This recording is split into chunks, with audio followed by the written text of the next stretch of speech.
en su ciclo de vida. Quisiera saber si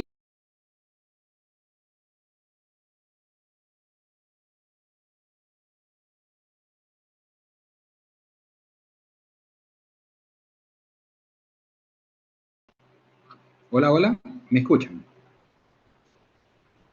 Sí, licenciado, buenas tardes, sí se le escucha. Ok, perfecto. Buenas tardes, ¿verdad? Compañeros, bienvenidos al curso. Es un privilegio para mí estar en este módulo 4, que se refiere a los organismos internacionales de derechos humanos,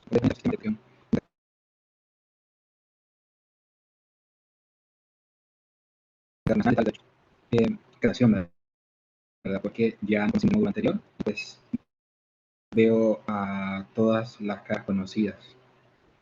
De modo que vamos a entrar de forma más inmediata en materia y pues para ello procederé a compartir esta pantalla.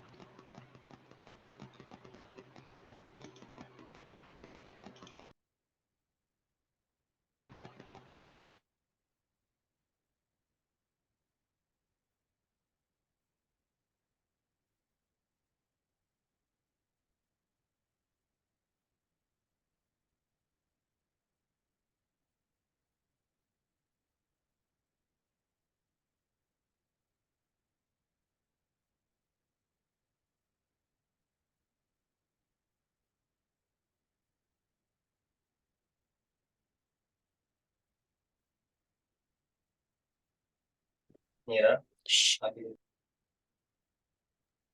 No se le escucha, maestro, active su micrófono.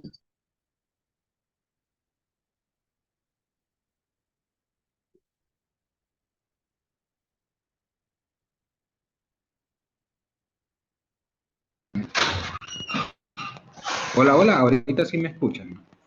Yes. Sí, ya. Sí. Sí, licenciado.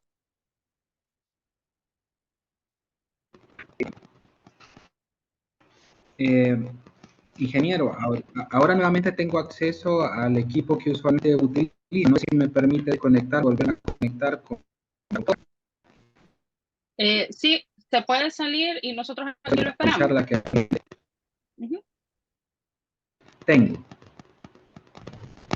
Dale. Ya.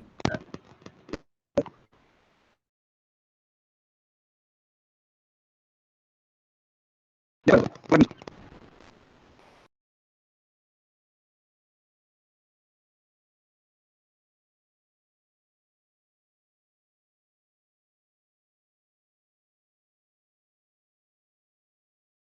diplomado de derechos humanos de la niñez, infancia, adolescencia y mujeres en su ciclo de vida. Les decía que tendré el privilegio de impartir el módulo 4, que se denomina Sistemas de Protección Universal y Regulación Internacional. Es un gusto para mí verme de nuevo con ustedes, ¿verdad? Saber que las personas que tuvimos la oportunidad de conocer en el módulo anterior todavía continúan.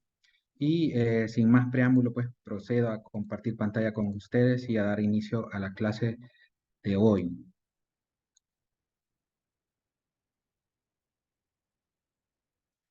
Bien, el módulo se denomina, como ya lo mencionábamos, Sistemas de Protección Universal y Regulación Internacional. Eh, el propósito en este módulo será pues revisar algunos aspectos relacionados con la protección que tiene la categoría de derechos humanos en el ámbito internacional. Ya nos hemos referido en el anterior módulo a la protección que tienen los denominados derechos fundamentales, pero esa protección, en la medida que tales derechos se encuentran descritos y contenidos en la Constitución, opera principalmente a nivel interno. En el caso de los derechos humanos, la forma en que estos o son tutelados de manera más adecuada y más efectiva y más intensa proviene de la configuración o del Estatuto Jurídico Internacional de Protección a los Derechos Humanos. En ese orden, el objetivo del curso es abordar aspectos importantes, como les decía, que tienen que ver con la protección que a nivel internacional se le brinda a estos derechos. Bien, el contenido del módulo ustedes pueden observarlo en pantalla. Comenzaremos relacionando algo sobre la Declaración Universal de los Derechos Humanos, que es, digamos, si no el principal, uno de los principales instrumentos internacionales de protección de los derechos humanos. Luego también veremos algo sobre los sistemas regionales de protección de los derechos humanos. Averiguaremos que digamos, cada región en la que está dividido nuestro mundo, o al menos algunas de las regiones más importantes, tienen su propio sistema, su propia institucionalidad en materia de protección a derechos humanos. Haremos en este caso un énfasis especial en el sistema interamericano de protección a los derechos humanos, debido a que es nuestra realidad más inmediata. Esto nos obligará a hablar sobre la naturaleza, composición y funcionamiento de la Comisión Interamericana de Derechos Humanos, la cual se trata de una entidad que, digamos, aborda preliminarmente posibles casos de vulneración a derechos humanos y desde un punto de vista procesal sirve como una especie de filtro a efectos de revisar los casos que luego son conocidos por la Corte Interamericana de Derechos Humanos, que también será otro objeto de estudio en el presente módulo. Para la segunda semana tenemos previsto revisar las observaciones, opiniones y recomendables de los comités de derechos humanos, el sistema de tratados de derechos humanos y los órganos creados en virtud de los tratados. Es un análisis de índole más organizacional, revisar cómo se encuentra estructurada toda esa serie de comités y de instituciones que velan a nivel internacional por los derechos humanos y que dependen de la Organización de las Naciones Unidas, que como lo veremos a lo largo del módulo, juega un papel muy importante en el establecimiento y en el mantenimiento de este sistema o de estos sistemas de protección en general. En cuanto al sistema de evaluación del presente módulo, pues estará dividido en tres partes. La primera de ellas, ustedes ya podrán haberla revisado, está programada para la presente semana una participación en foro virtual sobre los derechos humanos de niñez, infancia, adolescencia y mujeres. En ese orden se ha dejado colgado más bien en el aula virtual, un material audiovisual, el cual deberán revisar y pues responder conforme lo que ustedes puedan observar en los videos, las preguntas que aparecen referidas. Se trata de una opinión, ¿verdad?, que tienen que vertir, pero una opinión con sentido jurídico, debido a que el diplomado pues tiene ese énfasis, ¿verdad? El énfasis en la ley, en el análisis de los instrumentos relacionados con la protección de derechos humanos y particularmente con los que se señalan en la parte del foro. Para la segunda semana tendremos otra actividad evaluada que consistirá en la elaboración de un cuadro resumen sobre el sistema de tratados de derechos humanos en materia de niñez, infancia, adolescencia y mujeres en su ciclo de vida. Esto aparte de, digamos, de evaluar el grado de análisis que conlleva digamos, la identificación de estos instrumentos y poner en resumen el contenido de cada uno de ellos, también les servirá a futuro, ¿verdad? Porque este cuadro resumen puede eventualmente servirles como referencia a efectos de revisión de la legislación aplicable en un caso concreto. Así que aparte de la utilidad inmediata que tendrá para efectos evaluativos, el cuadro puede servirles en un futuro para referencia, ¿verdad? Y en tercer lugar, de forma similar a lo que hicimos en el módulo 2, tendremos una prueba de asimilación de conocimientos. Esto pues consistirá en la realización de un examen en línea, muy parecido al que hicimos la vez anterior, y en el cual se evaluarán los contenidos que a lo largo del módulo se vayan impartiendo. Un examen de naturaleza sencilla, ¿verdad? De modo que a partir de estas tres actividades se tiene planeado obtener el puntaje final o la nota correspondiente al presente módulo. No sé si tienen alguna consulta respecto a este punto, sistema de evaluación.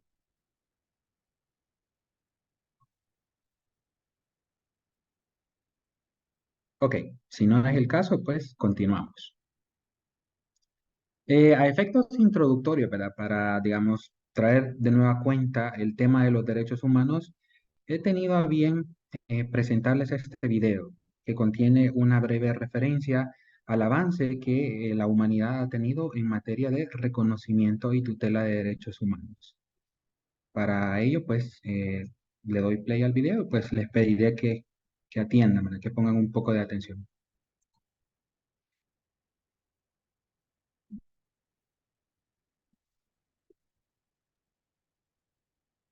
Maestro, no sé si soy yo, pero no escucho el video.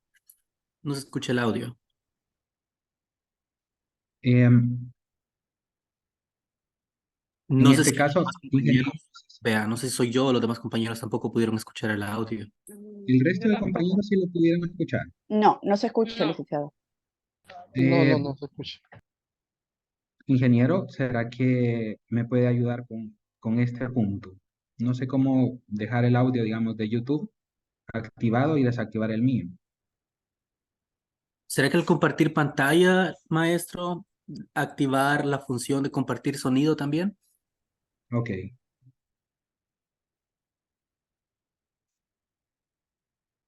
Compartir sonido. Ahora sí se ¿Ahora? escucha. Ahora sí, ahora Y sí. ahora, Perfecto. Si estabas con la gente Gracias. adecuada, estabas a salvo. Si no, no lo estabas. Pero entonces Ciro el Grande decidió cambiar todo eso. Tras conquistar Babilonia, hizo algo completamente revolucionario. Anunció que todos los esclavos podían irse en libertad. También dijo que la gente era libre de elegir su religión, sin importar de qué grupo fueran parte. Documentaron sus palabras en una tablilla de arcilla, conocida como el cilindro de Ciro, y así sin más nacieron los derechos humanos. La idea se extendió rápidamente, hasta Grecia, la India y al final hasta Roma. Se dieron cuenta de que la gente seguía de forma natural ciertas leyes, incluso aunque no se les dijera que las siguieran. Llamaron a esto derecho natural, pero siguió siendo pisoteado por quienes se encontraban en el poder. No fue hasta 1000 años más tarde en Inglaterra donde finalmente hicieron que el rey estuviera de acuerdo en que nadie podía invalidar los derechos de la gente, ni siquiera un rey. Los derechos de la gente fueron finalmente reconocidos y estaban ahora a salvo de los que estaban en el poder. Hasta cierto punto. Todavía hizo falta que un grupo de rebeldes británicos declarara su independencia antes de que el rey entendiera que todos los hombres han sido creados iguales. Es decir, no es que a él le gustara la idea, sino que no pudo pararlos, y así nació América. Los franceses siguieron inmediatamente con su propia revolución por sus propios derechos. Su lista era más larga e insistían en que esos derechos no eran solo inventados, eran naturales. El concepto romano de derecho natural se había convertido en derechos naturales. Por desgracia, no todo el mundo estaba tan entusiasmado. En Francia, un general llamado Napoleón decidió derrocar la nueva democracia francesa y se coronó a sí mismo emperador del mundo. Y casi tuvo éxito. Pero los países de Europa unieron fuerzas y lo derrotaron. Y los derechos humanos eran una vez más un tema candente. Se redactaron acuerdos internacionales garantizando ampliamente muchos derechos por toda Europa. Pero solo a través de Europa. El resto del mundo de alguna forma todavía no cualificaba. En vez de eso fueron invadidos, conquistados y consumidos por los enormes imperios europeos. Pero entonces un joven abogado de la India decidió que ya había sido bastante. Se llamaba Mahatma Gandhi y frente a la violencia insistió en que toda la gente en la Tierra tenía derechos, no solo en Europa. Al final hasta los europeos empezaron a estar de acuerdo. Pero no iba a ser tan fácil. Habían estallado 2 guerras mundiales. Hitler exterminó a la mitad de la población judía de la Tierra en los horrorosos campos de muerte nazi. En total, 90 millones de personas habían muerto. Nunca los derechos humanos habían estado tan horriblemente cerca de la extinción. Y nunca había estado el mundo tan desesperado por un cambio. De forma que los países de la Tierra hicieron causa común y formaron las Naciones Unidas. Su propósito básico era reafirmar la fe en los derechos humanos fundamentales, en la dignidad y el valor de la persona humana. ¿Pero qué eran los derechos humanos? ¿Eran las proclamaciones de Ciro? ¿El derecho natural de Roma? ¿Las declaraciones de Francia? todo el mundo parecía tener una idea ligeramente distinta de lo que deberían ser los derechos humanos. Pero bajo la supervisión de Eleanor Roosevelt, finalmente se pusieron de acuerdo en una serie de derechos para absolutamente todo el mundo. La Declaración Universal de Derechos Humanos. El concepto francés de los derechos naturales se había convertido finalmente en los derechos humanos. Así que, en resumen, al principio solo unos cuantos afortunados tenían derecho alguno, hasta que uno de ellos decidió, oye, otra gente también debería tener derechos, lo que fue estupendo, salvo que no todo el mundo estuvo de acuerdo. Y solo que llevó unos cuantos miles de años de lucha, declaraciones y más lucha hasta que finalmente todo el mundo estuvo de acuerdo en que los derechos humanos deberían ser para todos. Y vivieron felices y comieron perdices. Salvo que hay un pequeño problema. Si la gente tiene derecho a la comida y el cobijo, ¿por qué hay 16.000 niños muriendo de hambre cada día? 1 cada 5 segundos. Si la gente tiene libertad de expresión, ¿por qué hay miles de personas en prisión por hablar claro? Si la gente tiene derecho a la educación, ¿por qué hay más de 1.000 millones de adultos incapaces de leer? Si la esclavitud ha sido abolida verdaderamente, ¿por qué hay 27 millones de personas todavía esclavizadas hoy en día? Más del doble de las que había en el siglo XIX. El hecho es que, cuando se firmó, la Declaración Universal de los Derechos Humanos no tenía la fuerza de la ley. Era opcional. Y a pesar de muchos más documentos, convenciones, tratados y leyes, todavía es poco más que palabras en una página. Así que la cuestión es, ¿quién hará que esas palabras sean una realidad? Cuando el Dr. King se manifestó en pro de la igualdad racial, se estaba manifestando por los derechos que las Naciones Unidas habían garantizado hacía casi 2 décadas. Pero con todo, se manifestó. Cuando Nelson Mandela defendió la justicia social en la década de 1990, su país ya había estado de acuerdo en abolir esa discriminación desde hacía ya casi 40 años. Pero con todo, él luchó. Los que luchan hoy en día contra la tortura, la pobreza y la discriminación no son gigantes o superhéroes.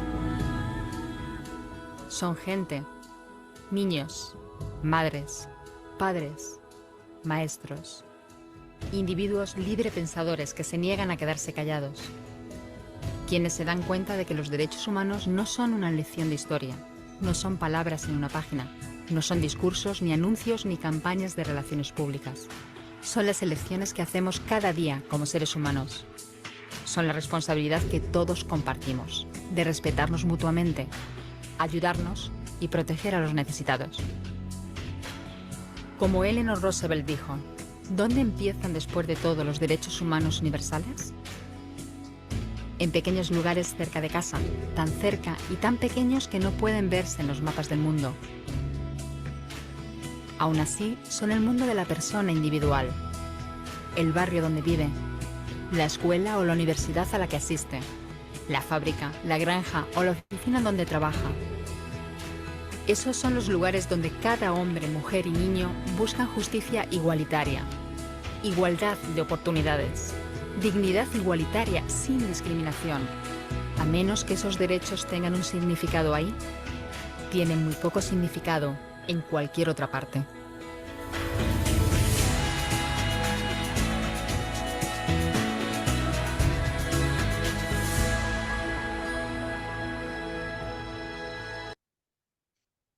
Bueno, compañeros, les agradezco mucho la atención que prestaron al video. Pues antes de, digamos, de pasar a estas preguntas introductorias que ustedes ven en pantalla, pues me gustaría conocer su opinión acerca del contenido del video. Pueden hacerlo de forma libre y voluntaria.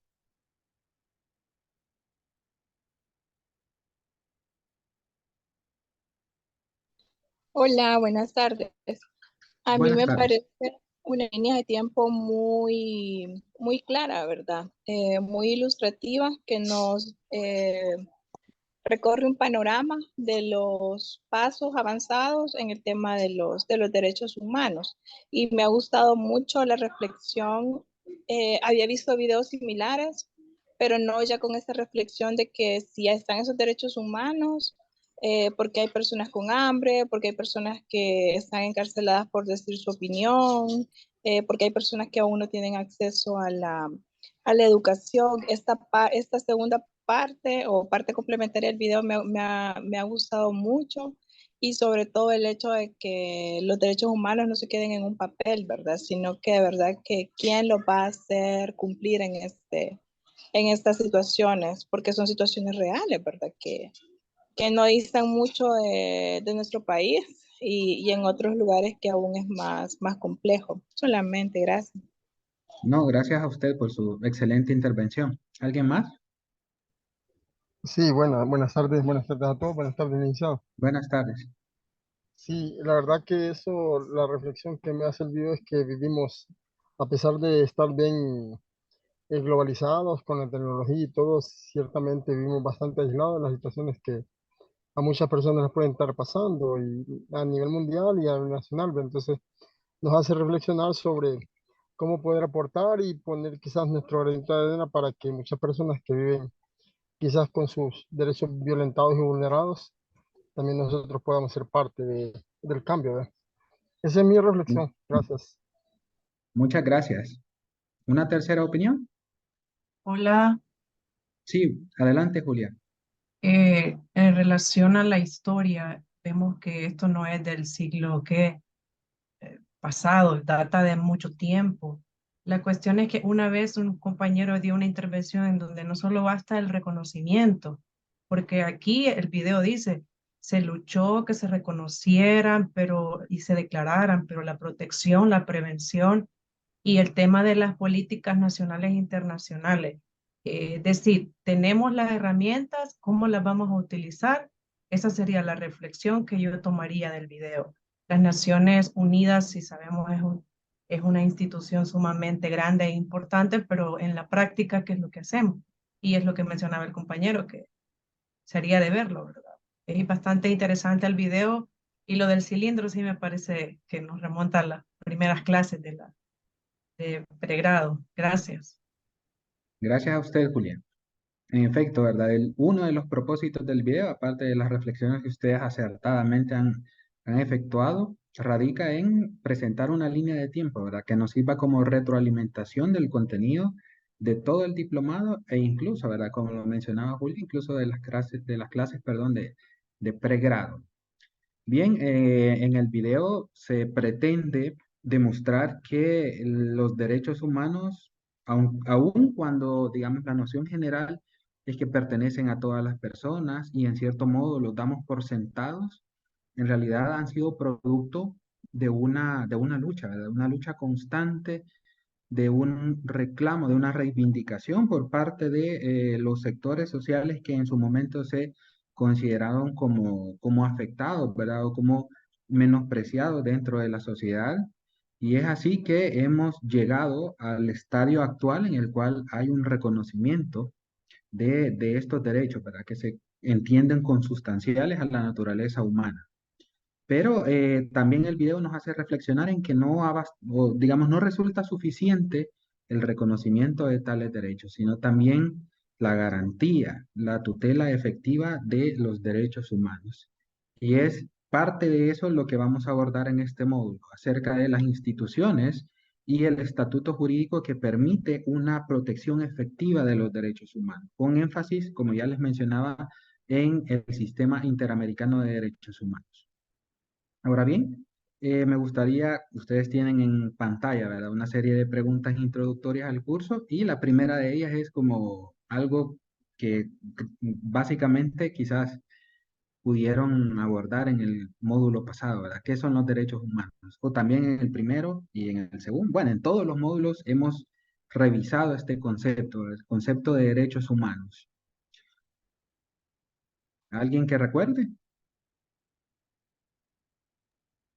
Sí, sí, licenciado. De hecho, en el módulo anterior también recapitulamos sobre este concepto y decíamos que son estas condiciones mínimas que nosotros, pues los seres humanos necesitamos para vivir una vida digna, y por tanto estaban muy relacionadas a este término de la dignidad humana. Y por tanto, todos y todas somos creadores de ellos por el simple hecho de ser seres humanos.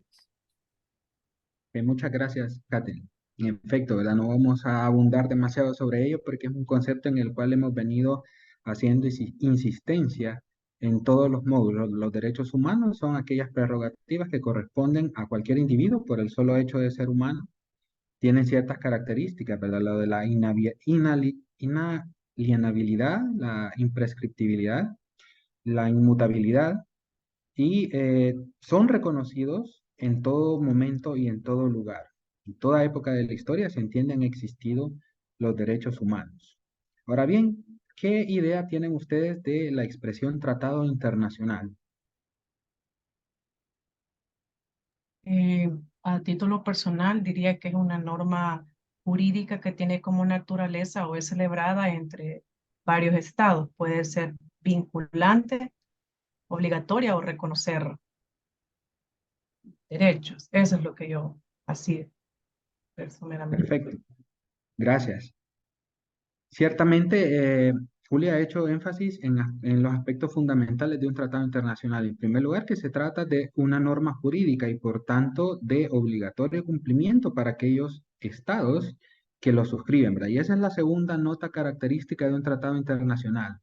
No es, digamos, una norma que es, digamos, promulgada de forma vertical, ¿verdad? Así como lo que ocurre en los estados, en los cuales hay un poder estatal supraindividual que indica las prescripciones normativas, ¿verdad? Que genera normas y las cuales los individuos están obligados a cumplir. En el caso de los tratados internacionales, su origen es un concierto internacional, es decir, la voluntad de varios estados, de varios sujetos de derecho internacional de carácter colectivo. Y volvemos al punto, ¿verdad? Es una norma jurídica y por tanto de obligatoria observancia para aquellos países que la suscriben. En el caso del ordenamiento jurídico salvadoreño, ¿cuál es la ubicación jerárquica de los tratados internacionales dentro de las fuentes de derecho?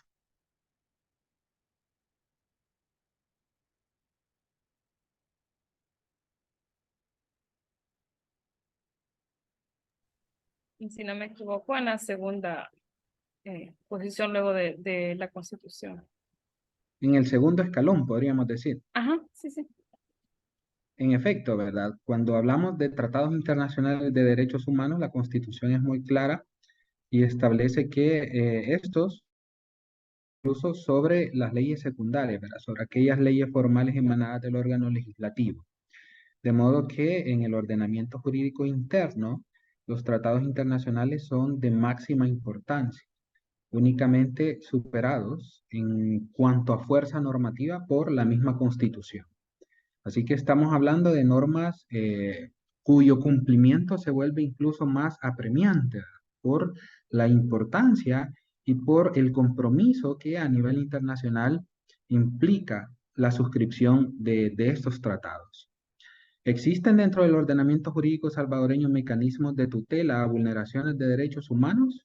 ¿Qué les parece?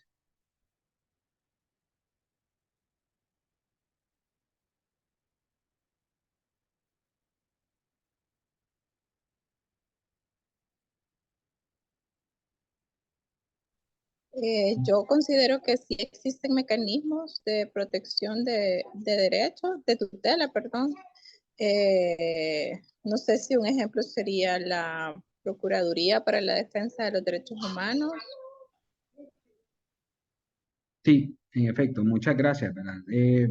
Cecilia mencionaba un ejemplo, digamos, de garantía institucional de protección a los derechos humanos y a la Procuraduría, ¿verdad? Que hace una especie de instrucción respecto a casos de potenciales vulneraciones de derechos humanos y emite dictámenes, ¿verdad? Que al final no resultan vinculantes, pero que tienen una fuerza moral muy relevante y que podrían, digamos, en alguna medida forzar a que las instituciones a las cuales se les atribuyen vulneraciones a derechos humanos modifiquen sus patrones de conducta o incluso reparen la presunta vulneración. ¿Algún otro mecanismo de tutela de derechos humanos?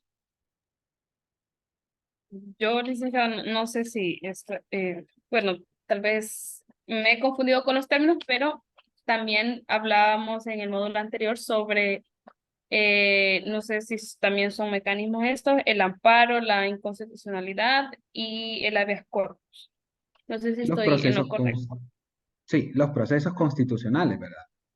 Ah, ok. En efecto, decíamos en el módulo 2 que hay básicamente una identidad entre el concepto de derechos fundamentales y derechos humanos, ¿verdad? Muchos de los derechos reconocidos en la Carta Magna comparten o digamos tienen ambas naturalezas. Son derechos fundamentales por estar insertos en la Constitución, pero también o previamente fueron derechos humanos, ¿verdad? Y por tanto, digamos, tienen protección, digamos, en su naturaleza de derechos reconocidos constitucionalmente, pero también teniendo en cuenta su carácter de derechos protegibles por el derecho internacional de los derechos humanos. Así que ciertamente, ¿verdad? Los procesos constitucionales también pueden ser o pueden considerarse como mecanismos de tutela a vulneraciones de derechos humanos. Y son mecanismos directamente operativos, ¿verdad? Y que resultan ejecutivos y eficaces, porque cuando hay una sentencia de la Sala de lo Constitucional estableciendo vulneraciones a derechos fundamentales que pueden compartir esta naturaleza de derechos humanos, se ordena, ¿verdad? Una reparación. E incluso ahí el Estado puede hacerlo de forma coactiva.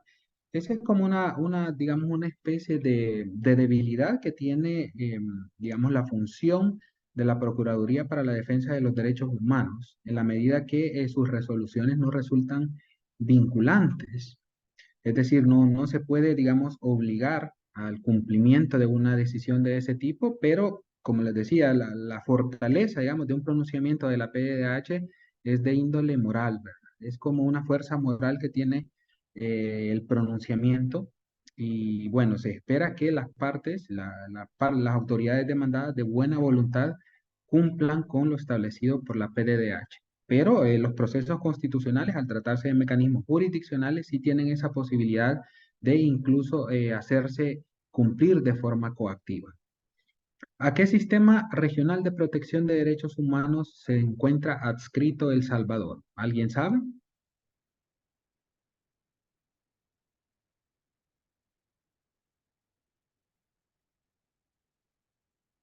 Bueno, en el caso de esta pregunta, la respuesta es el Sistema Interamericano de Derechos Humanos.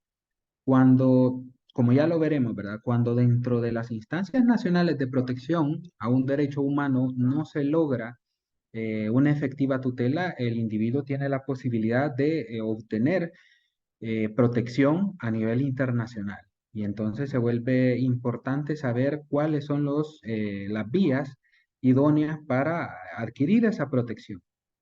En el caso salvadoreño, en la medida que el Estado salvadoreño pertenece a la Organización de Estados Americanos y lo vincula el estatuto jurídico en materia de derechos humanos de la región, entonces un ciudadano salvadoreño que considere vulnerado uno de sus derechos humanos, pues podría recurrir al sistema interamericano de derechos humanos, ¿verdad? Que será la, digamos, materia de estudio en el presente mundo.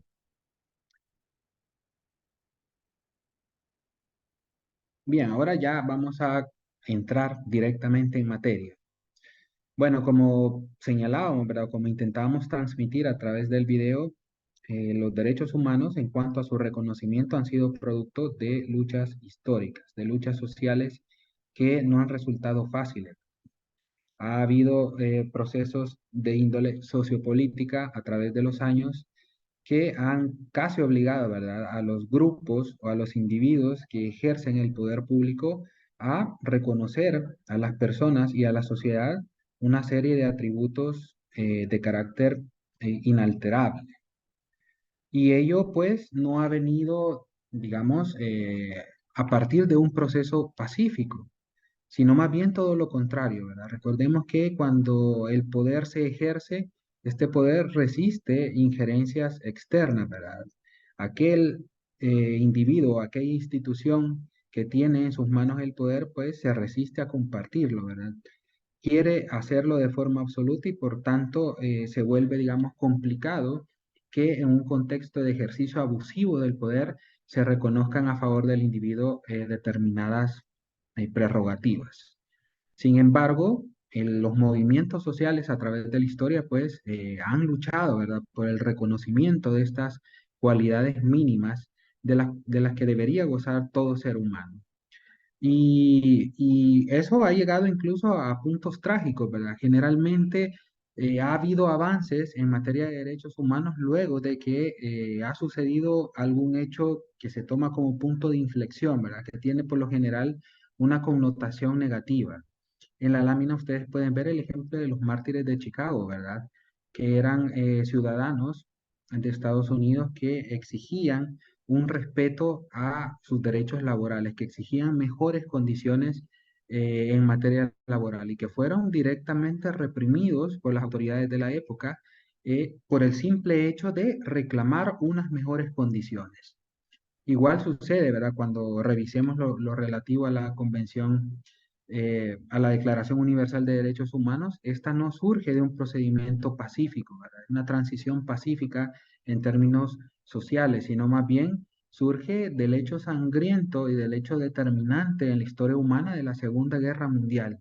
Todas las atrocidades que se cometieron en el marco de la Segunda Guerra pues, digamos, llevaron a la conciencia de los estados la necesidad de establecer organismos supranacionales que evitaran una nueva barbarie, ¿verdad? Y como ustedes pueden observar en la realidad actual, incluso con toda una institucionalidad en materia de derechos humanos, los conflictos internacionales y los hechos, digamos, brutales de represión y de irrespeto a los derechos humanos siguen sucediendo, incluso en esta época moderna. Tenemos el ejemplo de la guerra de Ucrania y Rusia, y que forma parte también de la actividad evaluada para esta semana. En esencia, ¿verdad? Los derechos humanos han sido producto de una lucha constante a nivel social. Y no solo basta el reconocimiento de los derechos humanos, sino también una efectiva protección para tales. Ello ha llevado a término la creación de múltiples mecanismos y múltiples instituciones que tienen como propósito la tutela de los derechos humanos. Ahora bien, en cuanto al reconocimiento de tales derechos, pues se puede afirmar que ha pasado, digamos, por 4 etapas principales. La primera se denomina proceso de positivación, la segunda proceso de generalización, la tercera etapa se denomina proceso de internacionalización y la cuarta proceso de especificación. A continuación veremos cada una de ellas. En cuanto a la positivación, pues se vio, digamos, a pesar de que se hablaba de derechos naturales, que luego pasó a ser derecho natural y posteriormente se instauró, digamos, dentro de la sociedad la noción de derechos humanos, en un principio estos constituían meras declaraciones, ¿verdad? Únicamente eran intenciones positivas que tenían los estados con respecto a los individuos. El problema con ello es que si, digamos, estas buenas intenciones quedan en el ámbito de los ideales, ¿verdad? De los principios, de los valores, al final no se obtiene una adecuada eficacia práctica, porque, bueno, estarán de acuerdo conmigo con que a nosotros no nos interesa, por ejemplo, que la Constitución señale que toda persona tiene derecho, por ejemplo, a la vida, ¿verdad? A nosotros, en términos prácticos, nos interesa que el Estado respete esta declaración. Y cuando hablábamos de la doble vertiente del derecho a la vida, queremos o desearíamos que el Estado, en primer lugar, se abstenga de realizar acciones que pongan en peligro nuestra vida. Y en segundo lugar, también deseamos que en caso de riesgo para nuestra vida, el Estado adopte acciones para la minimización de ese riesgo. En suma, a nosotros no nos interesa que haya declaraciones o buenas intenciones, sino más bien la eficacia práctica de esas declaraciones. Y por ello, el proceso de positivación implicó retomar los derechos naturales, los derechos humanos reconocidos hasta ese momento e incorporarlos en instrumentos jurídicos vinculantes para todas las personas. Y no solo para las personas, sino también para el Estado. De modo que esos principios, esos valores, esos ideales morales adoptaron la forma de instrumentos jurídicos y por tanto se pretendió con ello dotarlos de eficacia. Ejemplos de textos jurídicos surgidos en esta época son la Petition of Rights, la Declaración de Derechos del Buen Pueblo de Virginia y la Declaración de los Derechos del Hombre y Ciudadano. Esta última tiene su surgimiento en el contexto de la Revolución Francesa. Y esa fue, digamos, la intención, en suma, ¿verdad? Y como conclusión, la intención de este proceso de positivización era la de, digamos, normativizar los ideales que entrañaba el reconocimiento de los derechos humanos. Luego pasó un proceso de generalización. Para ello debe recordarse que en un principio los derechos humanos protegían únicamente a grupos sociales privilegiados. Por ejemplo, digamos, la historia de la Carta Magna, ¿verdad? Del rey Juan Sin Tierra, tiene como trasfondo el ejercicio abusivo del poder por parte de este rey. Y, digamos, el germen del reconocimiento y de la adopción de la Carta Magna fue la revuelta que generaron los mismos miembros de la nobleza de Inglaterra en esa época. No fue una revolución, digamos, o un movimiento social que se originara en la base de la sociedad, en los sectores más desfavorecidos, sino que fue una revolución, por decirlo de algún modo, de cuello blanco, ¿verdad? O fue una revolución de personas pudientes que al ver que el rey, digamos, minimizaba el ejercicio de sus derechos, de sus privilegios como pertenecientes a la nobleza, pues se rebelaron y básicamente forzaron a Juan Sin Tierra a proclamar la Carta Magna, ¿verdad? Que luego es reconocida como, digamos, la idea primigenia de constitución. Entonces, el asunto es que al principio los derechos humanos protegían únicamente a grupos privilegiados, ¿verdad? De modo que el resto de la sociedad quedaba en cierto estado de desprotección.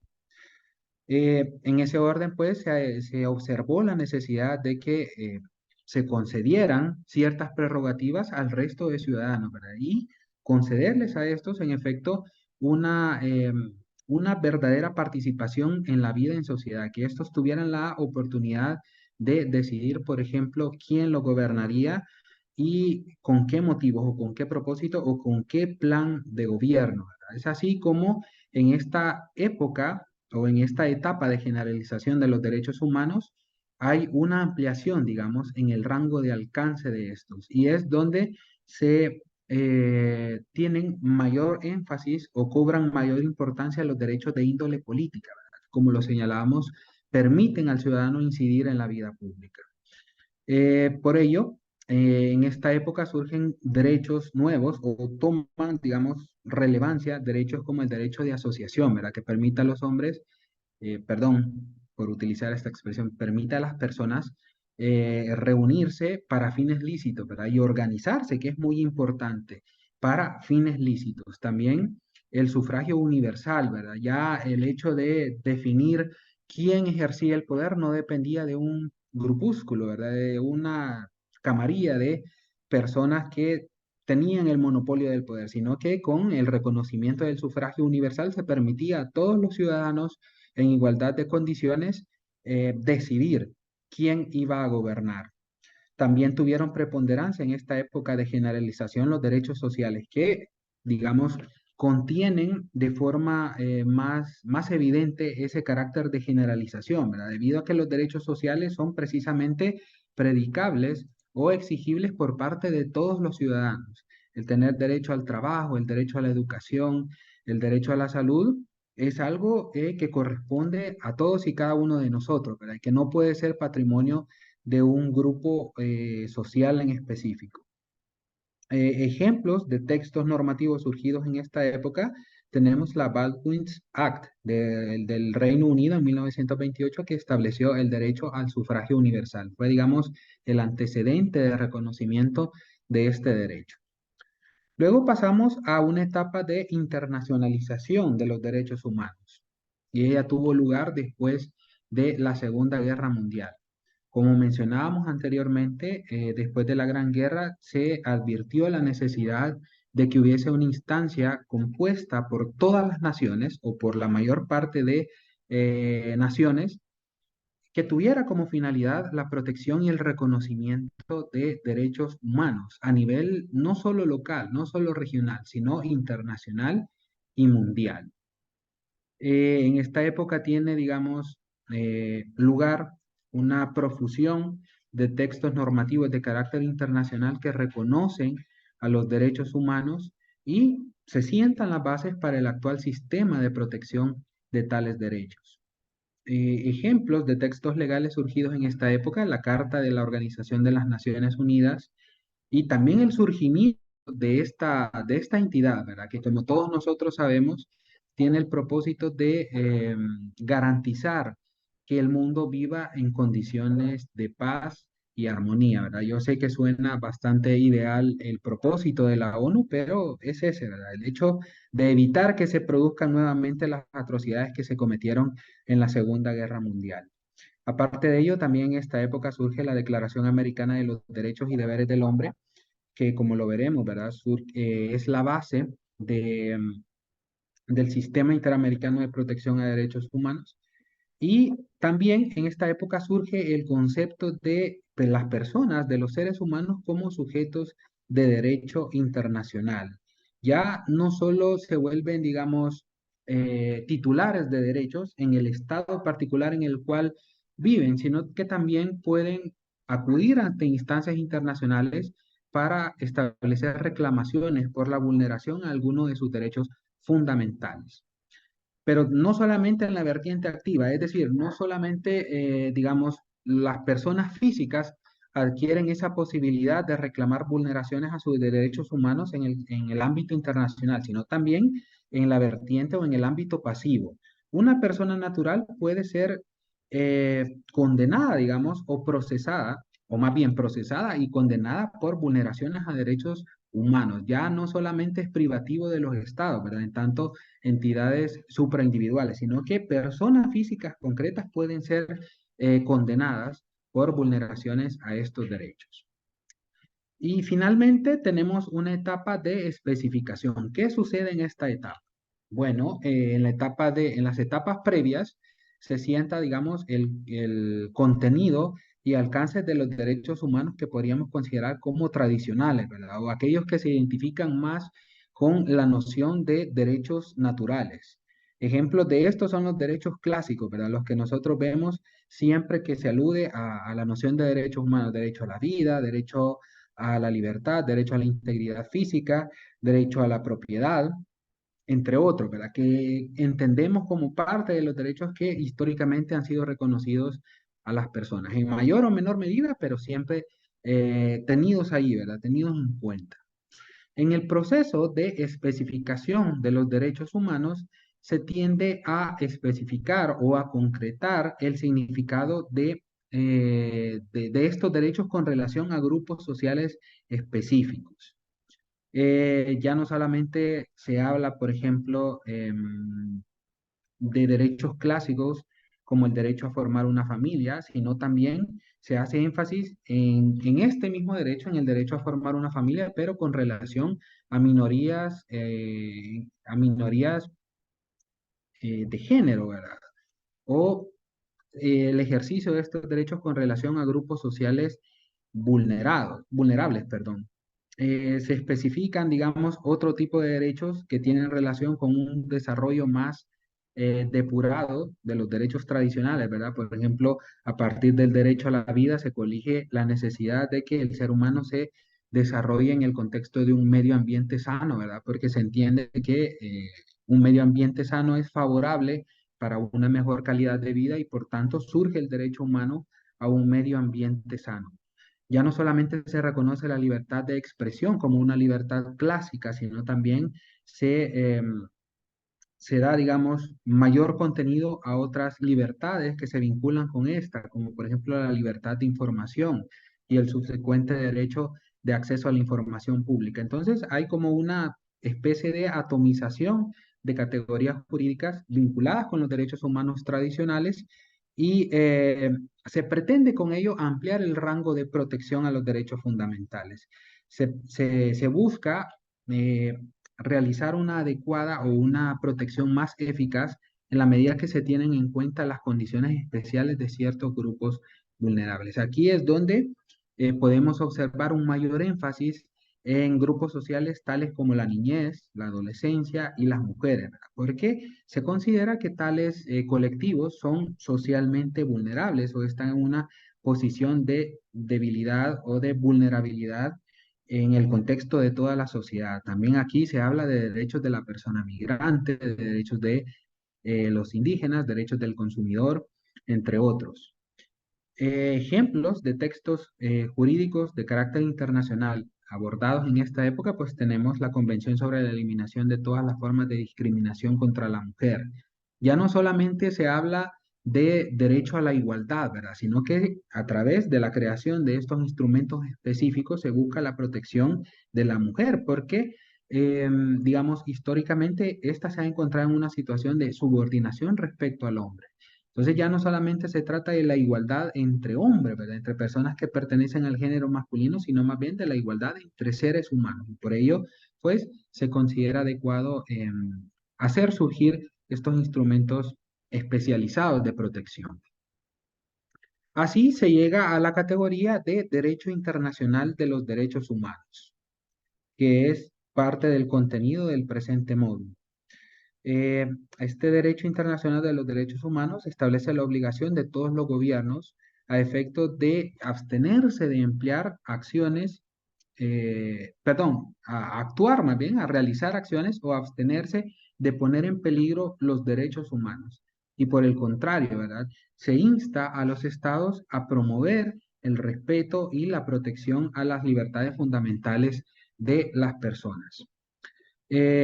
Como decíamos al referirnos al proceso de positivización, ¿verdad? El hecho de que los derechos humanos dejen de ser declaraciones y se encuentren como parte de un régimen jurídico de carácter internacional, pues se pretende o se considera como un paso importante en orden a obtener una adecuada tutela, ¿verdad? En la medida que se vincula a los estados partes al respeto de los derechos humanos y se establecen mecanismos específicos e institucionales de protección a los derechos humanos, pues se logra una hipotética mejor protección de estos. E incluso, ¿verdad? Como veíamos en el video, incluso luego de establecer todo este marco institucional y legal, todavía continúan suscitándose vulneraciones a los derechos humanos.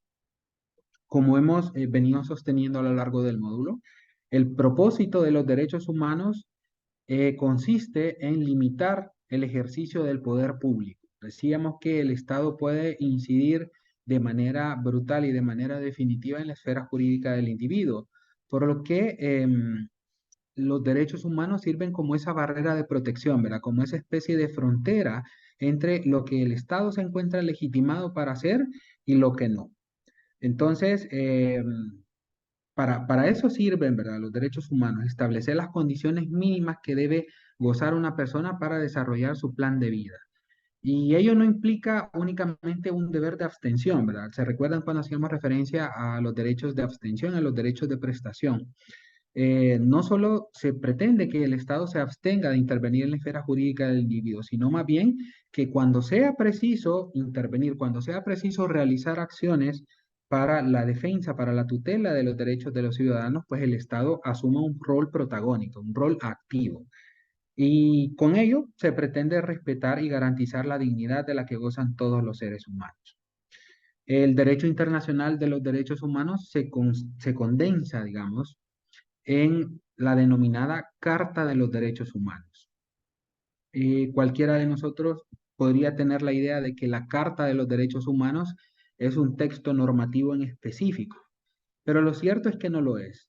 La Carta de los Derechos Humanos más bien consiste en un conjunto de instrumentos jurídicos integrados, como ustedes lo pueden ver en la lámina, por 5 principales instrumentos.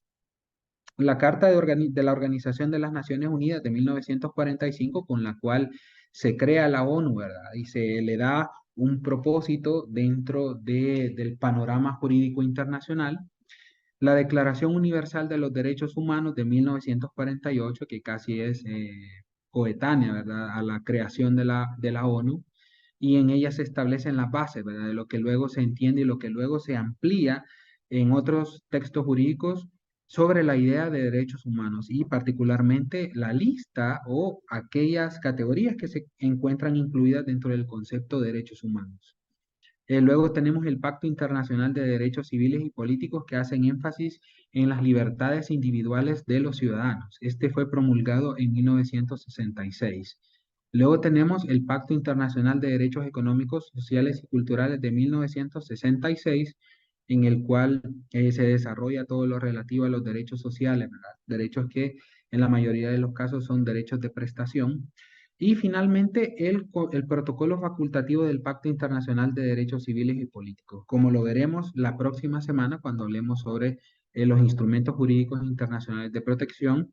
Los protocolos facultativos son lo que los reglamentos son a la ley secundaria, son como instrumentos jurídicos que realizan un desarrollo más detallado de lo preceptuado en la ley. Entonces, los protocolos serían como los reglamentos respecto a los tratados internacionales, que para el caso de la analogía vendrían fungiendo o haciendo el papel de las leyes. Bueno, la Carta de Naciones Unidas, ¿verdad? Como decíamos, a través de este instrumento se crea a la Organización de las Naciones Unidas que tiene un papel que pretende ser protagónico, ¿verdad?, a nivel mundial. Nosotros en cualquier problemática que atañe a todo el mundo, ¿verdad?, o que atañe a ciertas regiones o a cualquier país, a cualquier estado, siempre vamos a ver algún grado de intervención de la ONU. Por ejemplo, en el caso de la guerra de Ucrania, ¿verdad?, que es como la cuestión que es de mayor actualidad en materia del mundo en conflicto, pues la ONU ha intentado tener un papel, ¿verdad?, un papel de mediador, un papel de denunciante de vulneraciones a derechos humanos, y eso es lo que se pretende, ¿verdad?, que la ONU pues tenga un papel primordial en cuanto al mantenimiento de la paz mundial.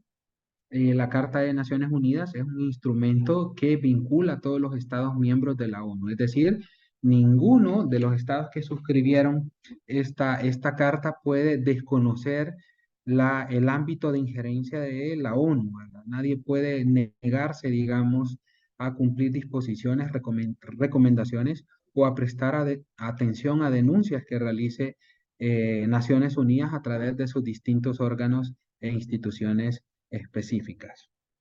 Luego tenemos la Declaración Universal de Derechos Humanos. En ella es donde se establecen por primera vez una lista de derechos humanos que son vigentes y que son reconocidos a nivel mundial. Ya veremos que no fue el primer cuerpo normativo que reconoció a los derechos humanos, sino más bien aquel que lo hizo con alcance mundial, digamos.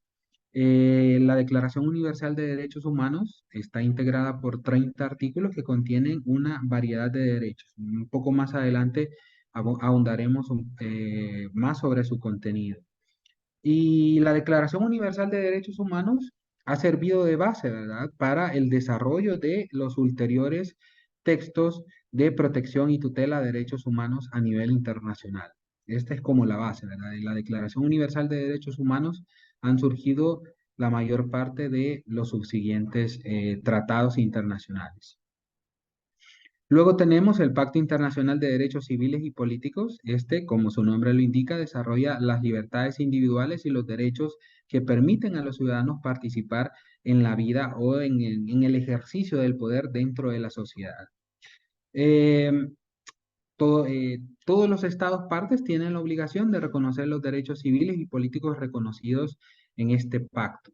Y en torno a la garantía de tutela de los derechos establecidos en él, pues el Comité de los Derechos Humanos de Naciones Unidas tiene esa facultad, ¿verdad?, de realizar una constante revisión, una constante auditoría sobre el cumplimiento de las libertades individuales y los derechos políticos en todos los estados. Ha sido suscrita o ha sido ratificada más bien por 167 estados a la fecha y como les decía, ¿verdad?, los protocolos facultativos que se refieren a estos tratados específicos tienen el propósito de hacer más expedita y más viable su vigencia y su aplicación. Posteriormente tenemos el Pacto Internacional de Derechos Económicos, Sociales y Culturales. En él se desarrollan 27 artículos que contienen derechos de igual naturaleza a la denominación del tratado, ¿verdad? Económicos, sociales y culturales. Igualmente establece obligaciones para los estados a efectos de que sean cumplidos cada uno de esos derechos y cualquier vulneración a derechos de esta índole es revisada por el comité correspondiente dentro de Naciones Unidas. Digamos, aparte de la denominada Carta de Derechos Humanos, ¿verdad? Que está compuesta por los antedichos instrumentos internacionales, luego se han adoptado una gran cantidad de tratados que tienen relación o que reconocen y desarrollan eh, muchos o múltiples derechos humanos. Actualmente es bastante considerable, ¿verdad? La cantidad de tratados en la materia y pues verlos en detalle requeriría un ejercicio bastante considerable. Eh, pero el derecho internacional de los derechos humanos no está compuesto únicamente por la Carta de Naciones Unidas, perdón, por la Carta de los Derechos Humanos y los tratados internacionales que se derivaron de dicha carta, sino también debemos entender como parte del derecho internacional de los derechos humanos a, en primer lugar, los principios generales del derecho, ¿verdad? Nociones como las de justicia, las de seguridad, las de dignidad humana y, digamos, la concepción generalizada que se tiene de tales categorías, pues también integran el derecho internacional de los derechos humanos. También lo hace jurisprudencia, ¿verdad? Que es pronunciada por los tribunales internacionales en materia de derechos humanos. Porque recordemos, o bueno, como veremos, cada sistema de protección a derechos humanos tiene su propia instancia jurisdiccional, ¿verdad? Nosotros estamos bastante familiarizados con los pronunciamientos que realiza la Corte Interamericana de Derechos Humanos, porque esta hace una función análoga a la que realiza la Sala de lo Constitucional en nuestro ambiente jurídico nacional, ¿verdad? Decíamos que la Sala de lo Constitucional se ocupa, entre otras cosas, de dotar de contenido a los derechos fundamentales. En ese orden, la Corte Interamericana de Derechos Humanos tiene esa función, ¿verdad? Digamos, de dar sustancia a los distintos derechos humanos que protege esa instancia internacional. Y es así como las sentencias eh, que emite la Corte Interamericana de Derechos Humanos luego son tomadas como base para realizar el respectivo control de convencionalidad dentro de cada estado. Luego también, ¿verdad? Tenemos a la doctrina como elemento que podría en algún momento integrar o considerarse como integrador del derecho internacional de los derechos humanos, porque también las obras que desarrollan o que elaboran los especialistas sobre la materia son fuentes, ¿verdad? Para que, por ejemplo, los tribunales en materia de derechos humanos puedan emitir pronunciamientos más apegados a la lógica y más apegados al derecho. No, digamos, las sentencias de los tribunales en materia de derechos humanos no son creación exclusiva de sus integrantes, ¿verdad? Es decir, de los jueces que integran los tribunales, sino más bien parte de la experiencia de dichos funcionarios, pero también la revisión de la fuente, ¿verdad? La revisión de la doctrina en materia de derechos humanos. Y todo ello tiene como propósito una adecuada interpretación y dotación de contenido y alcances a los derechos humanos. ¿Qué características presenta el derecho internacional de los derechos humanos? En primer lugar, indica que la persona humana es un sujeto investido de personalidad internacional. Como decíamos, ¿verdad? En un principio, el individuo únicamente podía recurrir ante instancias nacionales para buscar algún reconocimiento de sus derechos humanos. A partir de la creación del derecho internacional de los derechos humanos, se abre, digamos, el radio de alcance de tales derechos y el individuo ya no solo puede conseguir una tutela interna de sus derechos humanos, sino también puede acudir ante instancias internacionales a buscar idéntica protección, cuando los mecanismos nacionales no son eficaces para tal propósito. Luego, tenemos también que el derecho internacional de los derechos humanos implica que el sujeto obligado, el sujeto llamado a respetar y a garantizar el goce de los derechos humanos es el Estado. Dado que la Carta de Derechos Humanos es suscrita por sujetos de derecho internacional, ¿verdad? Por colectividades reunidas en estados, entonces son estos los responsables de garantizar un adecuado nivel de vida para sus ciudadanos, ¿verdad? Son los primeros llamados al respeto y al cumplimiento de los tratados internacionales en materia de derechos humanos. Ahora bien, ¿verdad? Esto sin perjuicio de entender que en determinados casos, personas físicas, personas particulares también pueden ser declaradas como responsables de vulneraciones a derechos humanos. En tercer lugar, la interpretación de las normas de derecho internacional de derechos humanos implica la aplicación del principio pro persona. Este principio conlleva el hecho de que en cualquier interpretación o al momento de definir los alcances de un derecho humano o las obligaciones estatales para la garantía de tal derecho, se tendrá como centro lo que más convenga o lo que más beneficie al individuo.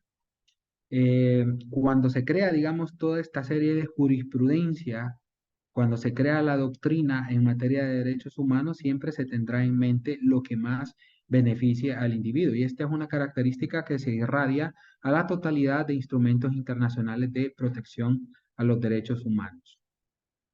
Y finalmente, ¿verdad? Como lo decíamos, las normas, es decir, los tratados internacionales de protección a derechos humanos se integran con otras fuentes de este ámbito jurídico, como ya lo decíamos, los principios generales del derecho, la jurisprudencia y la doctrina. Entre todo, se pretende ofrecer al ciudadano, se pretende ofrecer a la persona una adecuada tutela de sus derechos. También se habla de la característica de subsidiariedad. Esta implica que cualquier vulneración a derechos humanos primero deberá ser abordada en el ámbito interno. Y por eso preguntábamos al principio de la clase si existen instancias nacionales, digamos, de protección o de tutela a los derechos humanos. Y es que estas instancias son las primeras llamadas a reconocer o a advertir y reprimir una vulneración a derechos humanos. Son los estados quienes se encuentran directamente compelidos a garantizar a sus ciudadanos el ejercicio de estos derechos. Solamente en caso de que la protección interna falle o que no funcione, el individuo se encontraría legitimado para acudir ante las instancias internacionales de protección a derechos humanos. Pero quien tiene primordialmente la obligación es cada estado respecto de sus ciudadanos. Luego también tenemos como característica que el derecho internacional de los derechos humanos es una fuente de derecho interno y a la vez lo incorpora. Esto quiere decir, como señalábamos también al principio, ¿verdad? Que los tratados internacionales en materia de protección a los derechos humanos tienen, una ubicación muy específica, muy concreta dentro de la jerarquía de fuentes de derecho y tienen una importancia máxima, ¿verdad? Únicamente se encuentran por debajo de la Constitución en términos de fuerza normativa.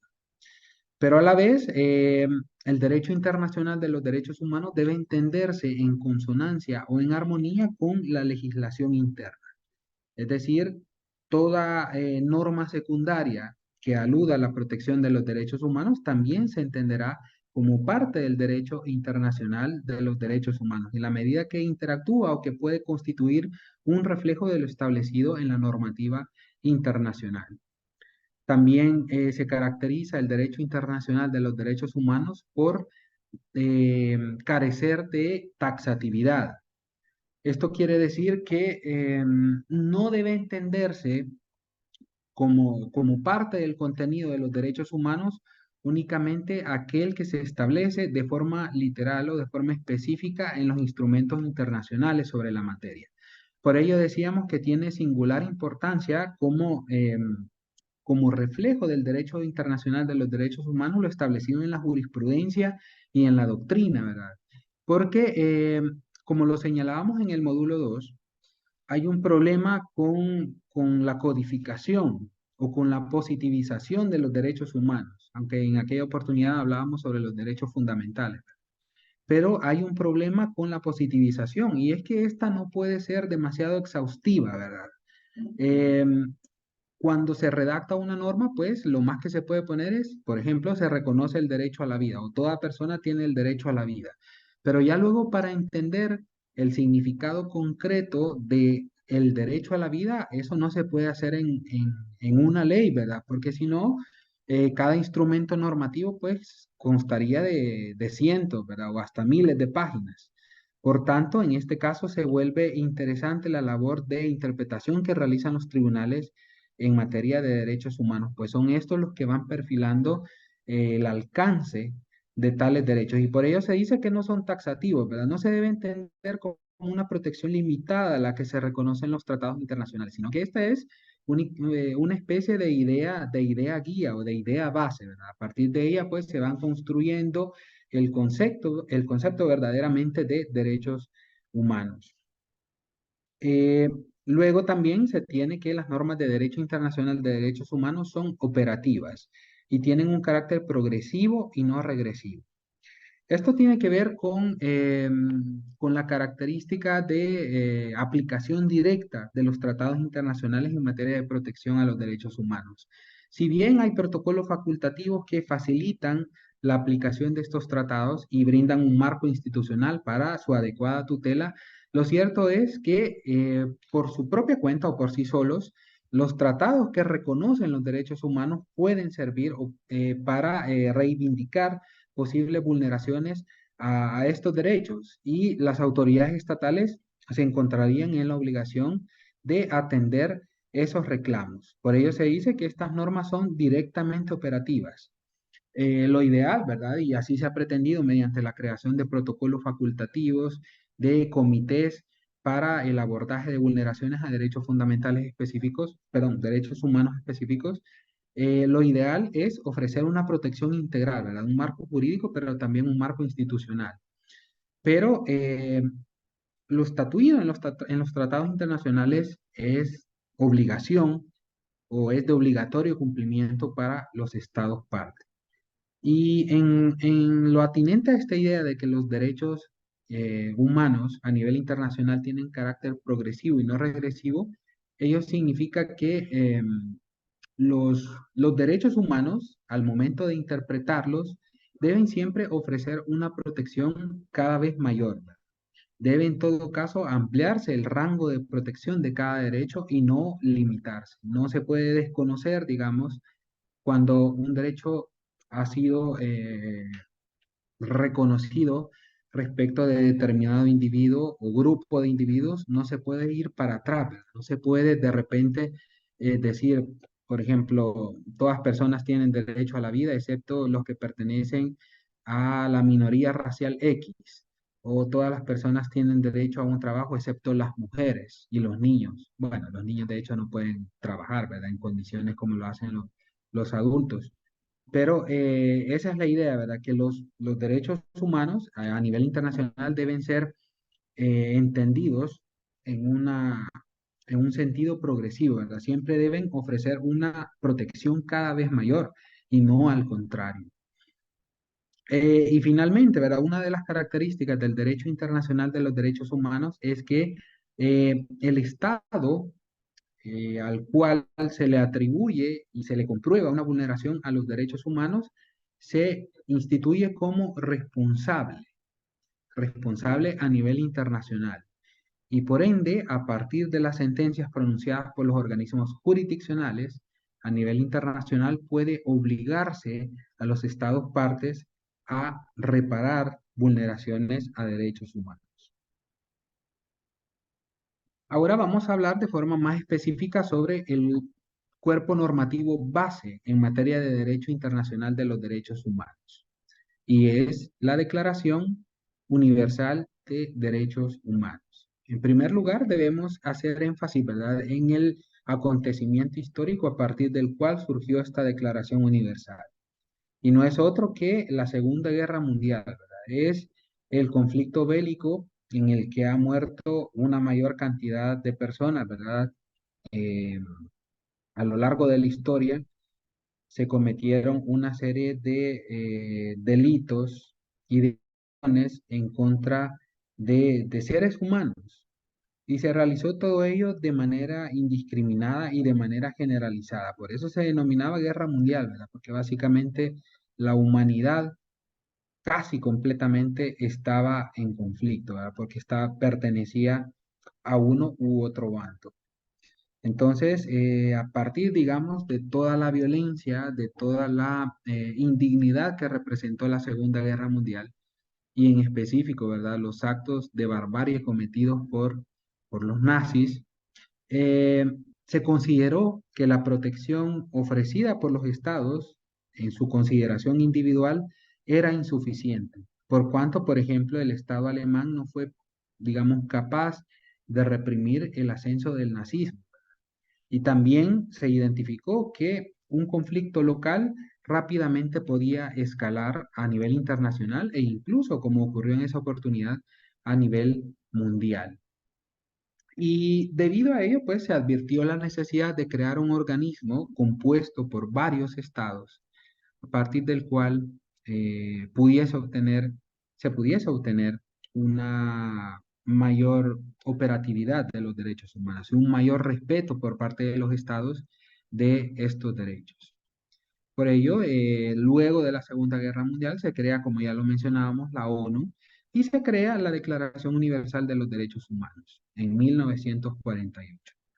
Esta se encuentra compuesta por un preámbulo y 30 artículos. Cada uno de estos artículos contempla derechos. Son 30 derechos básicos, digamos. El artículo 1, por ejemplo, de la Declaración establece la libertad e igualdad de todos los seres humanos. Este es influencia directa de la Revolución Francesa. Todos sabemos el lema de la Revolución: libertad, igualdad y fraternidad. Entonces, ese lema, digamos, se ve reflejado en el artículo 1 de la Declaración. Luego, en el artículo 2 establece prohibición de discriminar con base en razones políticas, ideológicas, religiosas, etcétera, ¿verdad? Si ustedes observan, justamente el segundo artículo de la Declaración, inmediatamente después de establecer que todos los seres humanos son iguales, eh, dispone que no pueden establecerse criterios de diferenciación entre grupos de seres humanos. Y ello tiene a la base lo que mencionábamos anteriormente, ¿verdad? ¿Cuál fue la razón del conflicto en Alemania que luego generó la Segunda Guerra Mundial? Fue precisamente la discriminación, ¿verdad? La separación o la segregación de un grupo social en concreto dentro de la Alemania nazi, que eran los judíos, ¿verdad? Debido a que, digamos, generalmente los conflictos internacionales tienen que ver con diferencias de esta índole, ¿verdad? Diferencias políticas, diferencias ideológicas, diferencias religiosas. Por ello, el segundo artículo de la declaración precisamente pretende poner una especie de límite para los estados en cuanto a ejercer políticas de diferenciación social. Y podemos ver, ¿verdad? Claramente cómo en el orden de los artículos, en el orden del reconocimiento de los derechos, tiene una directa influencia en lo que ocurrió inmediatamente antes, en términos históricos, ¿verdad? La Segunda Guerra Mundial y cuáles fueron las motivaciones de este conflicto. En el artículo 3 se prohíbe la esclavitud, cualquier forma de esclavitud humana. Vemos cómo también luego de reconocer la igualdad entre seres humanos y establecer prohibición de discriminación, se reconoce la libertad de todos los seres humanos. Con respecto a este artículo, al artículo 3 de la Declaración Universal, me gustaría que nos preguntáramos, ¿verdad? Si podríamos hablar en ciertos casos de esclavitud o de formas modernas de esclavitud. ¿Qué les parece a ustedes? ¿Podemos decir que existe algo denominado esclavitud moderna?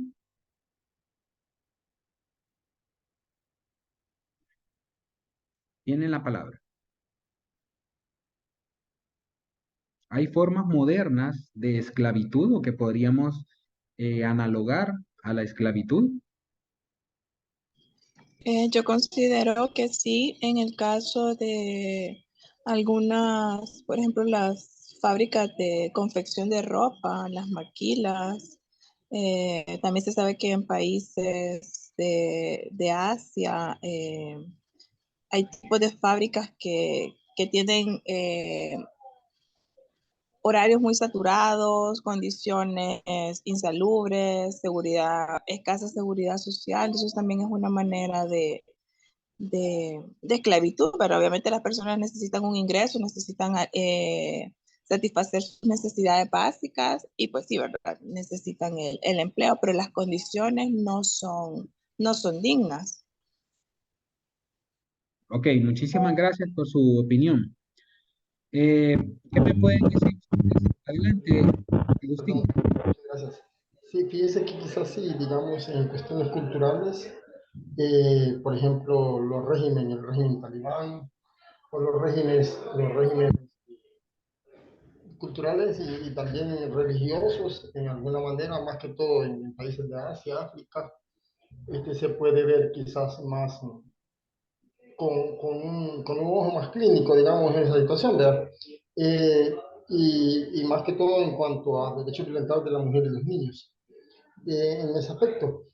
Perdón, y quisiera intervenir con lo siguiente, licenciado. Fíjese que me ha parecido muy bien y no sabía en cuanto a el ordenamiento jurídico, cómo está establecida las leyes internacionales en el país y que están sobre las secundarias. Con esa situación quisiera yo preguntarle, ¿qué tipo de responsabilidad adquiere el Estado cuando se adscribe a las convenciones o a tratados internacionales como estos? ¿Qué tipo de responsabilidad adquiere el Estado? Porque me imagino que lo pueden penalizar, ¿verdad? Sí, le rogaría a Agustín que me repitiese la pregunta, porfa, y que se pudiese acercar un poco más al micrófono porque se me dificultó de escucharlo. Ah, sí, correcto, correcto. Fíjese que, porque me pareció interesante lo que mencionaban anteriormente a consecuencia de una intervención de una compañera, y es que, digamos, las leyes internacionales ocupan como el segundo escalón, digamos, en cuanto a la jurisprudencia del país. Y en ese sentido, mi pregunta sugiere es, ¿qué tipo de responsabilidad adquiere el Estado o cuáles son los tipos de responsabilidad que el Estado adquiere?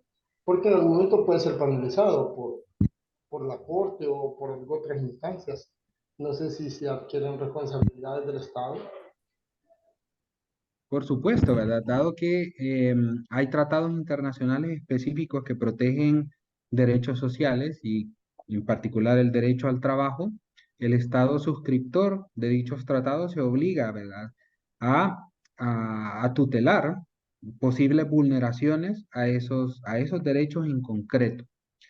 En ese orden, ¿verdad? Si en un determinado caso se dieran situaciones en las cuales se entiende como vulnerado el derecho a un trabajo digno, ello podría generar un reclamo. Y la instancia, digamos, primeramente llamada a atender ese reclamo sería la instancia nacional. ¿Quién a nivel o qué institución a nivel nacional se encarga de tutelar las condiciones laborales? El Ministerio de Trabajo, ¿verdad? Entonces, las personas que se consideren, digamos, como parte de un régimen laboral cercano, digamos, o que raya con la esclavitud, pues tendrían que acudir primeramente a la instancia nacional, ¿verdad? La instancia que el Estado ha instituido a efectos de proteger el derecho a un trabajo digno. Y luego, si no encuentra, digamos, una protección adecuada en la instancia nacional, si el Ministerio de Trabajo como institución principal en materia de protección a los derechos laborales no hace nada o no hace lo suficiente, entonces la persona o el colectivo denunciante tendría la posibilidad de llevar su caso ante instancias internacionales, ¿verdad? Y entonces ahí sería donde se juzgaría si el Estado salvadoreño ha hecho lo suficiente o no en pos del cumplimiento de este tratado internacional y de la tutela de este derecho. Bien, bueno, no sé si alguien más, y con respecto a esta pregunta de si podemos llamar Si podemos hablar de algo denominado esclavitud moderna, a mí me gustaría preguntarles qué opinan acerca de la trata de personas.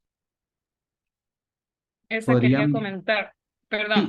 no, Sí, adelante, adelante. esa quería comentar porque creo que sí, obviamente también afecta a los hombres, pero sí, también es bien conocido que afecta mucho o significativamente a mujeres y niños y niñas, ¿verdad? Que son principalmente esclavizados en el ámbito sexual. Entonces ese era un ejemplo claro que quería aportar sobre la esclavitud moderna. También, obviamente, ya lo mencionaba la otra compañera, también hablamos de explotación laboral, pero la parte de la explotación sexual también es bien relevante actualmente. Sí, muchísimas gracias. Esto, al menos en nuestro ámbito jurídico, ¿verdad? O en nuestro ámbito más bien regional latinoamericano, quizás lo que tiene mayor difusión es precisamente la trata de personas, ¿verdad? Como principalmente las mujeres y en muchos casos niños son utilizados con fines de explotación sexual, ¿verdad? Y yo creo que aquí se ve claro el concepto de esclavitud moderna porque estas personas en ocasiones ni siquiera son, digamos, se les paga una contraprestación por los abusos a los cuales son sometidos, ¿verdad? De hecho, estas situaciones de abuso son ilegales en la mayoría de países, pero es que a veces ni siquiera se les da una justa retribución, ¿verdad? Sino que son mantenidas en contra de su voluntad como parte de redes de explotación sexual. Y en la medida que no hay, digamos, ningún tipo de acuerdo, ningún tipo de voluntad por parte de la persona, y aún habiéndolo, hay un aprovechamiento de su situación de vulnerabilidad, en ese orden podríamos hablar de una forma moderna de esclavitud, ¿verdad? Tal vez no se trata como en la antigüedad de que las personas van a tener un grillete atado a su tobillo, ¿verdad? Y eso les va a impedir movilizarse o van a estar en barracas o en prisiones, pero viven en situaciones reales, en situaciones sustancialmente de esclavitud, pues prestan un servicio con una remuneración ínfima o, en el peor de los casos, sin ninguna remuneración. Como ya lo mencionaba anteriormente nuestra compañera, también en el ámbito laboral hay situaciones que rayan con la esclavitud moderna. ¿Por qué las compañías del denominado primer mundo gustan de instalar sus fábricas en el tercer mundo o en los países subdesarrollados o en vías de desarrollo? Porque la mano de obra en estos países es mucho más barata, ¿verdad? E incluso, como ya lo señalaban, en los países asiáticos es,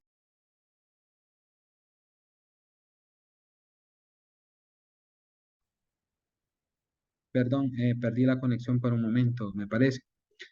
Como lo decíamos, en los países asiáticos es risible la remuneración que reciben las personas, ¿verdad? Por trabajar, por ser parte de una fábrica, ¿verdad? De una maquila. El recibir $1 diario o $0,5 diario, en realidad no se puede considerar como una justa retribución, ¿verdad? En cualquier país.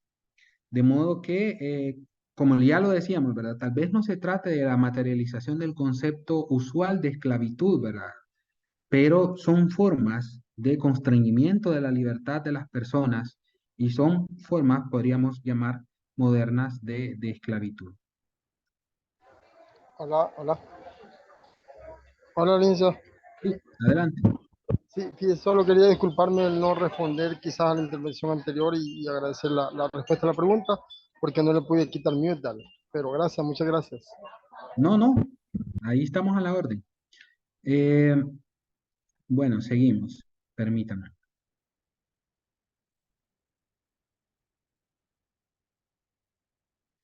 Bueno, el artículo 4 de la Declaración Universal de Derechos Humanos establece la prohibición de la tortura. ¿Qué es la tortura? A ver quién nos puede compartir su idea sobre la tortura.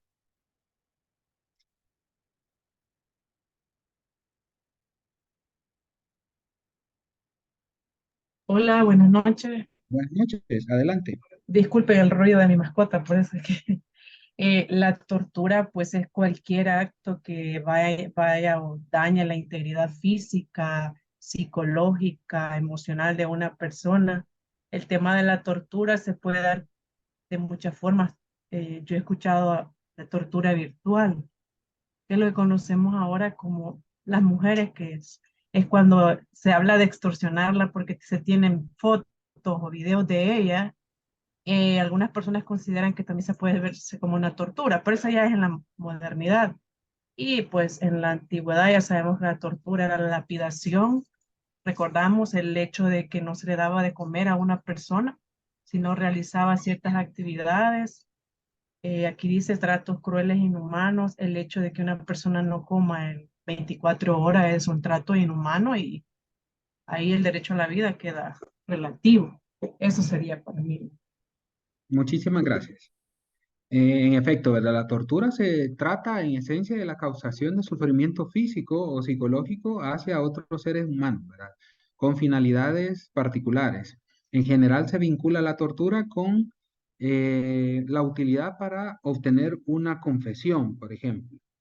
La tortura es ampliamente utilizada en materia de los cuerpos represivos, ¿verdad? O en materia militar. Generalmente se utilizan distintos métodos de tortura para lograr obtener cierta información, ¿verdad? Y es, digamos, en este ámbito donde adquiere mayor relevancia.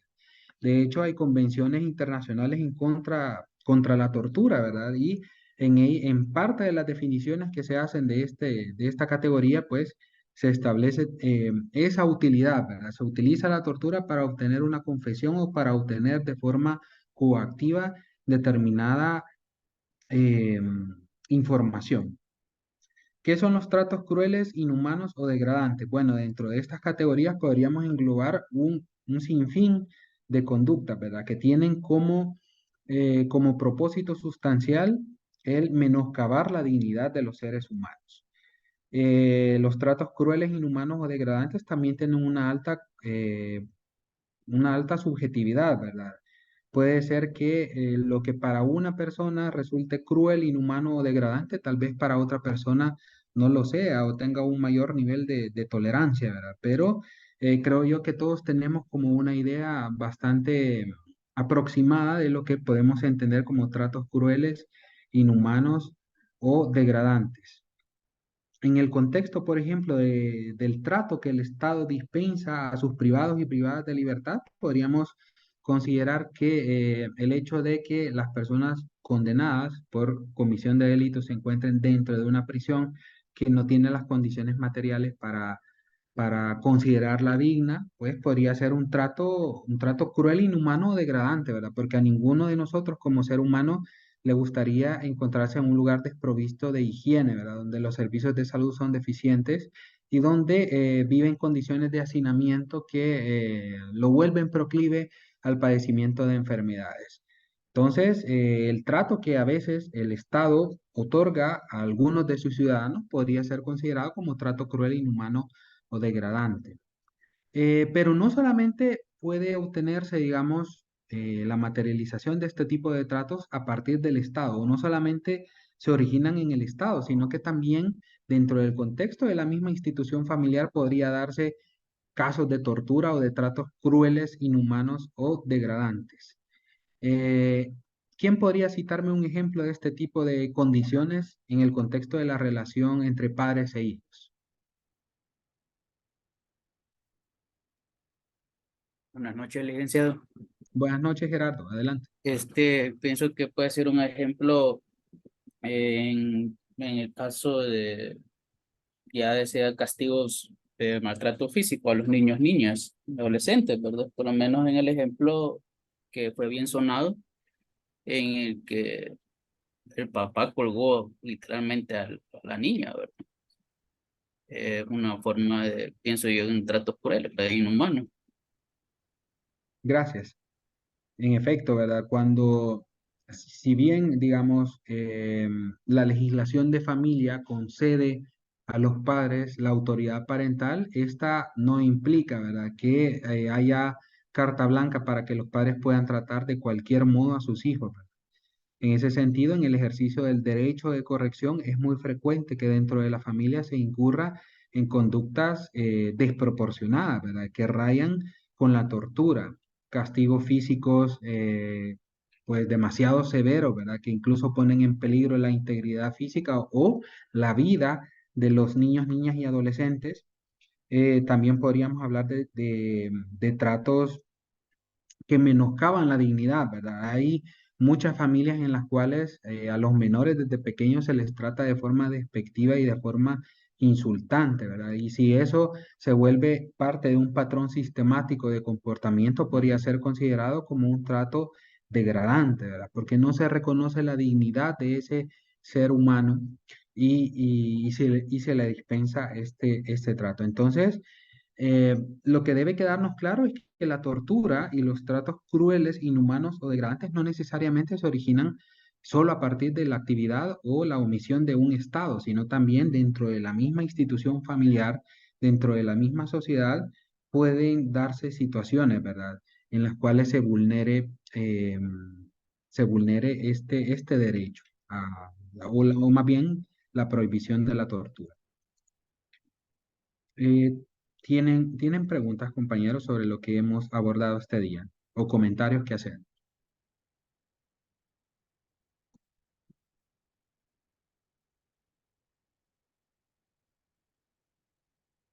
Bueno, ok. Si no es el caso, igual me gustaría pues ponerme a su disposición, ¿verdad? En el foro de consultas que tenemos en el aula virtual. Si en el camino les surge alguna pregunta o algún comentario sobre la temática, estaré con gusto tratando de responderles. Igual lo pueden hacer por mensaje directo dentro de la plataforma virtual. Dado que hemos llegado al tiempo, ¿verdad?, de finalizar la clase de hoy, pues no me queda más que despedirme y agradecerles mucho la atención prestada. Si Dios lo permite, nos vemos después de vacaciones. Pásenla bien y muy buenas noches. Gracias, Buenas licenciado. Buenas noches, noches. gracias. Buenas noches. Buenas noches.